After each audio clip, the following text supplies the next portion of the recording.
High students, doctor NTR university of health sciences వాళ్ళు మనకు ఆయుష్ counselling convener quota యొక్క ఆయుష్ counselling రిజల్ట్స్ని అయితే మనకు రిలీజ్ చేశారండి. College wise seat allotment results అయితే వాళ్ళకు రిలీజ్ చేశారనమాట.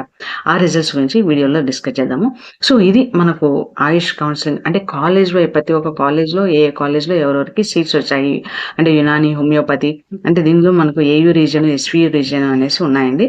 సో కాలేజ్ వైజ్గా ఒక్కొక్కరికి phase 1లో మనకు రిజల్ట్స్ అయితే ఇవ్వడం అనేది జరిగిందనమాట. మీకు ఏంటి అంటే మోస్ట్ ఇంపార్టెంట్ వీళ్ళకు రిపోర్టింగ్ టైం అనేది ఇచ్చారండి. ఈ రిపోర్టింగ్ టైం వచ్చేసి మనకు 18th October 4 PM లోపల రిపోర్టింగ్ అనేది కాలేజ్లో రిపోర్టింగ్ అనేది చేయాలి. అండ్ దెన్ క్లాసెస్ అనేవి మనకు 30th October లోపల క్లాసెస్ అనేవి కమెన్స్ అవుతాయి అనమాట.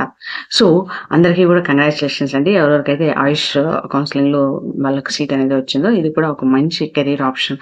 ఈ కాలేజెస్ అన్ని కూడా మంచి కాలేజెస్. ఆ కాలేజెస్లో కూడా ఎడ్యుకేషన్ అనేది చాలా బాగుంటుంది.